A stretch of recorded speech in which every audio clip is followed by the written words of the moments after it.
주님께서 여러분과 함께 요한이 전한 거룩한 복음입니다. 주간 첫날 이른 아침 아직도 어두울 때 마리아 막달레나가 무덤에 가서 보니 무덤을 막았던 돌이 치워져 있었다. 그래서 그 여자는 시몬 베드로와 예수님께서 사랑하신 다른 제자에게 달려가서 말하였다. 누가 주님을 무덤에서 꺼내갔습니다. 어디에 모셨는지 모르겠습니다. 베드로와 다른 제자는 밖으로 나와 무덤으로 갔다. 두 사람이 함께 달렸는데 다른 제자가 베드로보다 빨리 달려 무덤에 먼저 다다랐다.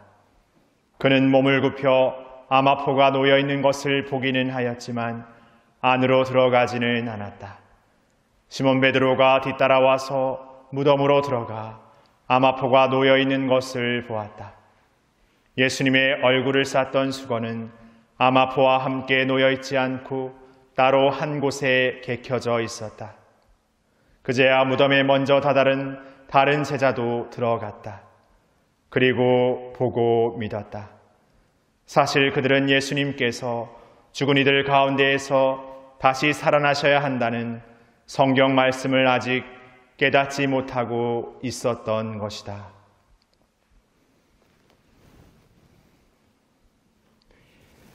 주님의 말씀입니다.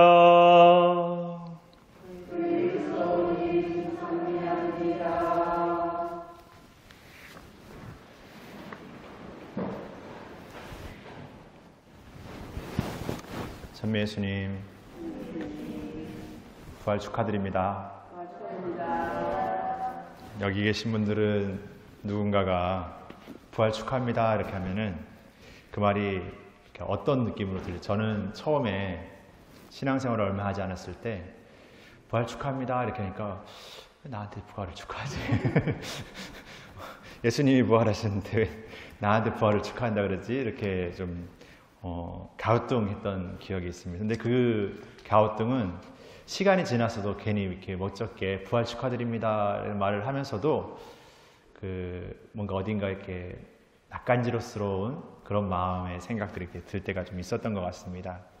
그런데 우리가 부활을 축하한다라는 건 우리 신앙 안에 예수님께서 부활하여 우리에게 오신다는 그 사건, 그리고 그 신앙의 신비가 바로 우리가 우리의 어떤 죄와 나약함, 그 부족함에도 불구하고 우리라는 존재가 그분에 대한 믿음을 통해서 우리도 그 부활의 삶을 살 수 있다는 희망과 용기를 얻게 되었기 때문에 어쩌면 우리는 이 신앙 안에서 세상이 줄 수 없는 가장 고귀한 가치를 깨닫게 되었기 때문에 그것에 감사하게 되고 그것을 서로에게 축하하게 되는 것 같습니다. 물론 우리가 부활이 되었다고 해서 그 깨달음이 완전하게 이루어졌다고 말하기는 어딘가 부족한 점이 많습니다. 하지만 우리가 이 신앙을 사는 것은 우리의 어떤 지적이고 능력으로 이 신앙의 것을 다 헤아려서 다 알아서 사는 삶이 아니라 때로는 내가 다 알지 못하고 다 깨닫지 못하지만 그 믿음 안에서 온전히 내 자신을 열고 내 자신을 이렇게 내어놓을 때 그 삶 안에서 그 신앙이 주는 가치를 내 삶으로 체험하게 된다는 것이죠. 어떻게 보면 이 신앙이 보여주는 그 나눔의 가치, 사랑의 가치는 세상에서 말하는 방식과는 조금은 정반대일 수 있습니다. 뭔가 손해보는 것 같고 뭔가 잃어버리는 것 같고, 그래서 신앙생활에 있어서의 어떤 그 가치를 세상 안에서 산다라는 것은 바보처럼 여겨질 수도 있습니다. 그런데 그 바보와 같은 삶을 사신 예수님, 그분처럼 우리도 그 삶을 살 때 세상이 줄 수 없는 가장 큰 행복을 우리가 누리게 된다는 것을 깨닫게 되는 것이죠. 오늘 제자들은 예수님의 그 부활 사건 앞에서 엄청난 이렇게 놀라움을 이렇게 느낍니다.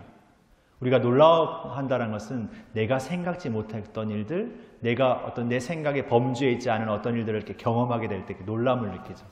근데 놀람은 그 결과가 때로는 두려움으로 이렇게 흘러갈 수도 있습니다. 그 놀람이 뭔가 받아들여질 수 없기 때문에 두려워하는 것이죠. 뭔가 피해버리는 것, 뭔가 멀리해버리는, 나와는 섞일 수 없는 것으로 이렇게 거리두기 해버리는 것이죠. 그러나 우리가 이 놀람 안에서 더 하느님께 한 발짝 다가가게 되는 것은 우리의 생각과 판단을 넘어서 오시는 그분께 우리 자신을 온전히 의탁하기 위함입니다. 다시 말해 우리가 뭔가 다 준비되어서 뭔가 다 마련되어서 이제 그분께 나아가기 합당한 준비가 되어서 나아가는 게 아닙니다. 그러니까 우리에게 예수님의 오신 그 사건, 그리고 우리에게 일어나는 신앙의 사건들은 우리가 뭔가 준비되어 찾아오는 것이 아니라 우리가 아직 준비되어 있지 않지만 그 순간에 성큼하고 이렇게 다가옵니다. 그렇기 때문에 뭔가 준비되지 못함이 오늘 말고 내일, 내일 말고 모레, 올해 말고 내년에 이렇게 하는 마음이 생기거나 아니면 아직은 이렇게 하는 거죠. 다시 말해 그분의 오심의 때를 우리가 어떻게 보면 이렇게 조종하고 있는 거죠. 판단하고 있는 거죠. 그런 신앙생활을 살기 쉽습니다. 내가 뭔가 준비되어야만 성당에 나가고 뭔가 내가 마련되었을 때 무엇을 하게 되느냐. 우리가 흔히 성당에 생활하면서 그런 말을 많이 하죠. 아직은 준비가 안 돼서, 아직은 뭐가 안 돼서 이렇게 말하지만 그것은 굉장히 교만한 생각입니다. 이미 자기의 생각으로 무언가를 다 이뤄내면서 사는 신앙이라면 그건 신앙이 아닌 것이죠. 내가 만들어낸 어떤 신앙과 같은 어떤 논리일 수 있습니다. 우리가 신앙을 산다는 것은 끊임없는 하느님의 부르심, 하느님의 어떤 그 체험 앞에서 나의 부족한 내라는 응답을 드리는 겁니다. 그 내 응답을 드린다는 것은 용기가 필요하고 나름대로 어떤 나의 어떤 마음을 이렇게 온전히 드릴 수 있는 진솔함이 필요합니다. 그래서 용기를 청하는 것입니다. 은총을 청하는 것입니다. 그분이 도와주셔야, 그분이 함께 해주셔야 우리가 이 신앙을 살 수 있는 겁니다.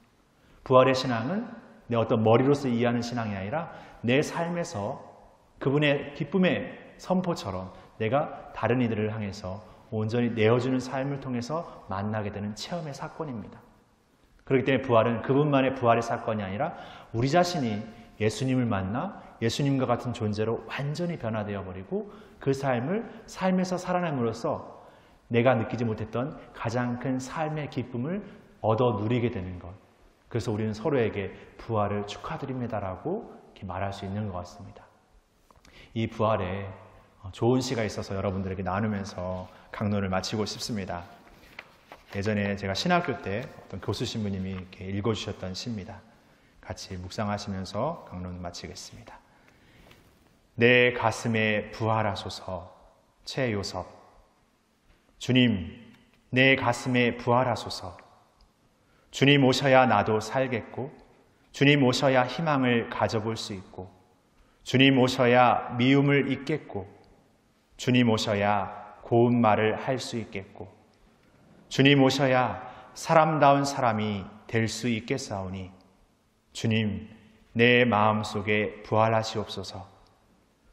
주님 내 가슴에 살아계셔서 내가 또 넘어질 때 얼른 일으켜 주시고 나에게 또 먼지가 묻을 때 빨리 털어주시며 내 눈에 또 눈물이 고일 때 다시 씻어주소서. 주님, 마른 땅을 촉촉히 적시는 봄비처럼 나의 영혼을 넉넉히 적셔 주소서. 아멘.